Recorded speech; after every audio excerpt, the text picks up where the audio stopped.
Hi, it's Janet Wakeland with RemarkablyCreated.com and the Remarkable Stampers, here with another One Take Wonder video. Today we're going to look at the new Undefined stamp carving kit from Stampin' Up. Yesterday I had a team event for local demonstrators and my team of Remarkable Stampers, and one of the things that the 5 that we pulled from the audience to carve their first stamp in front of a large group of people, one of the things that they all said unanimously was that they saw where this had the power to become addictive. So I'm going to give you a little warning that it can indeed become addictive, and I am going to exclude myself from any liability or fault if you do indeed get hooked on carving your own stamps. And after making 2 myself, I can totally agree with them. I think it's going to be something that's very addictive. But one of the things that is really fun about this Undefined kit is that you get a lot of cool things with the kit. First, you get an Island Indigo marker so that you can go ahead and ink up your first image immediately and put it right on one of the fun postcards that is included. You get 4 blocks, and the rubber is large enough that you could create an image for all 4 images, or all 4 blocks, so you can go ahead and create a nice set. You get the foam so that you can mount them on the block. You get 2 high-quality carving tools. High quality, I can't get the lid off. One that has a deep V in it, and one that's for finer lines and marks that you want to make. So you do have those 2 carving tools. And then it does have in the lid some very basic instructions, pictorial instructions for you. And it does have postcards, so again you can ink up your image and send them right off, and you can show the whole world what you made. And then you can go ahead and use some of these original images, just some suggestions to get you started if you're not sure what you want to carve. So let's go ahead. Oh, and real quick, the other thing that is part of this new line of Undefined is there is a refill kit. So once you are hooked on creating your own stamps, or maybe you made a mistake and you don't want to have to start all over again with the tools and everything, we do have a refill kit that has 4 blocks in it, the foam and the rubber as well. But let's go ahead and carve a stamp together. I'm going to use a piece of rubber that was from one of our kits yesterday that was used at our team event so that I can use up all of the rubber that's on it. I did go ahead and I visited the local craft store and I picked up graphite and charcoal pencils. I got a few of them for $1.99, and I do find that they help transfer the image better. I am going to give you a little bit of a disclaimer right now. I am not an artist. Even stick figures are challenging for me. It's one of the reasons why I absolutely love being a Stampin' Up! Demonstrator, because we have these amazing concept artists who do all of the drawing for us, and all I have to do is put ink on their images.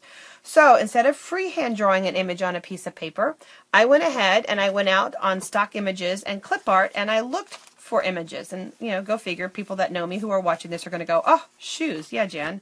So I went ahead and found some stock images, and I just sized them to the size that I wanted them to be as the finished stamped image. And then what I do is I made sure that the ink was either a dark color, dark black, and that way I could see through it. And I just took my graphite pencil then, and I just colored from the back side of that image, using the image on the reverse side to guide me.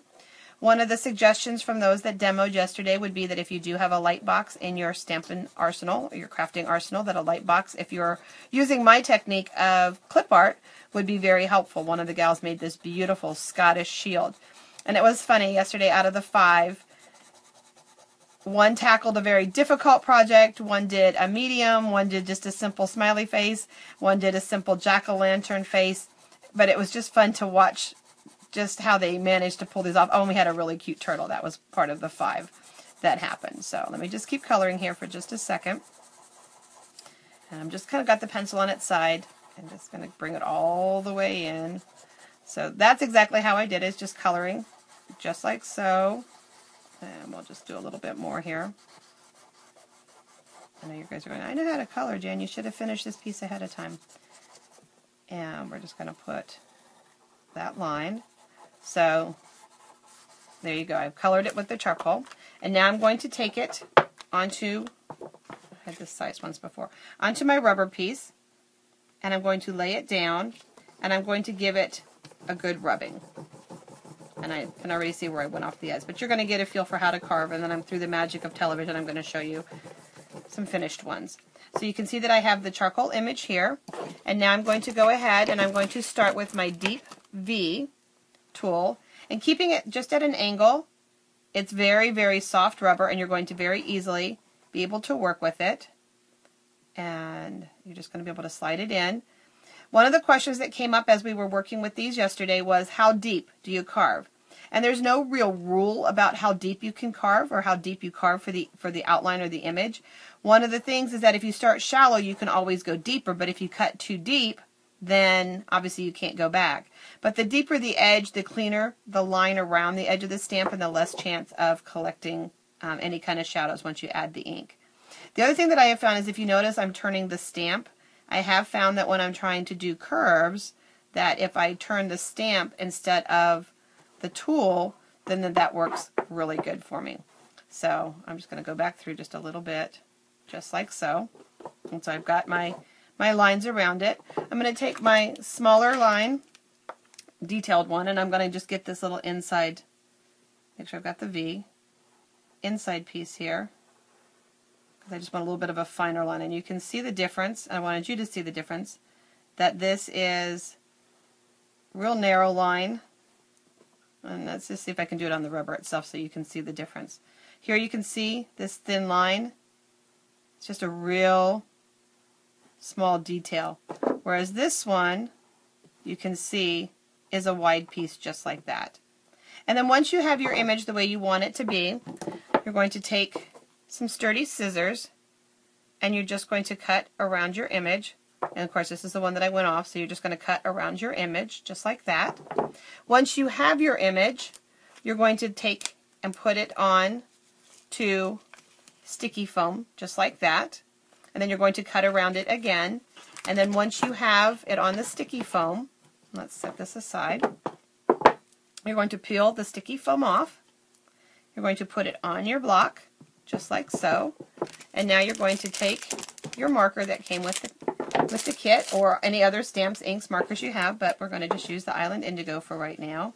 And you're going to just ink up your image, and this is the first time I've inked this one up. I carved this one as a test run and to have it ready so that you wouldn't sit here for hours watching me fuss over details and everything. So there's that, and let's grab, where did the postcards go? Grab our postcards, and you're just going to go ahead and press, and then there's your image just like that. And I sure do like that, or should do like that, right? So there you go, and it's no surprise that I picked heels, and I'm going to be doing a couple others. There's a little intricate one that I found, different shapes. And then I do have an event coming up that has a Western theme for it, and I want to make some special gift tags for that. And so I did carve a horseshoe. I found a horseshoe image. I do want to go back in. The little fine lines aren't as detailed as I would like them to be in here. So, but let me just ink that up for you real quick so that you can see what that one looks like.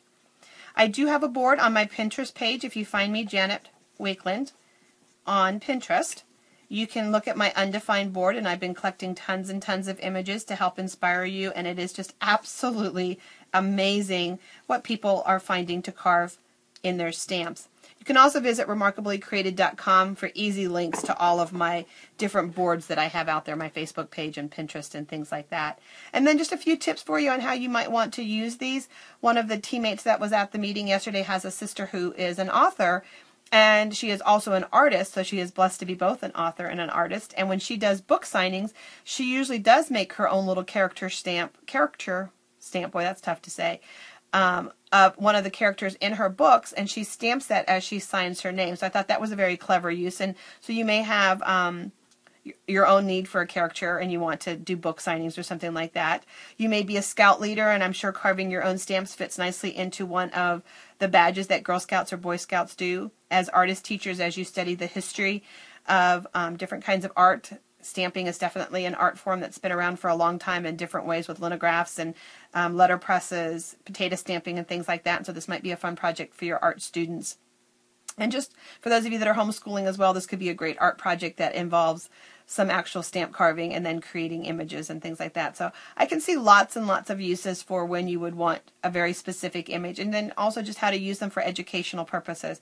So I hope you have fun with the Undefined Stamp Carving Kit, but remember that if you get addicted to it, it is not my fault. Oh, and lastly, I almost forgot. One more tip for you. Stampin' Up! Has these amazing clear stamp cases. Our new wood ones are extra wide. They're designed for the wood blocks. And so in my digital studio, I just created an insert that fits inside of it. And my new blocks that I made get nicely stored in this Undefined wood stamp carving kit. And when it's on my shelf, I can easily find the new stamps that I just made, and they're nice and handily stored in that case. So a little extra tip for you. Sorry I almost forgot it, but I hope that you are ready to jump in and take the plunge carving your own stamp. And if you do, I hope that you share it with me and that I see it out there, or you share the link to where it's at on Pinterest and I can pin it to my board for you. I can't wait to see what you create with them. Have fun and take care and God bless.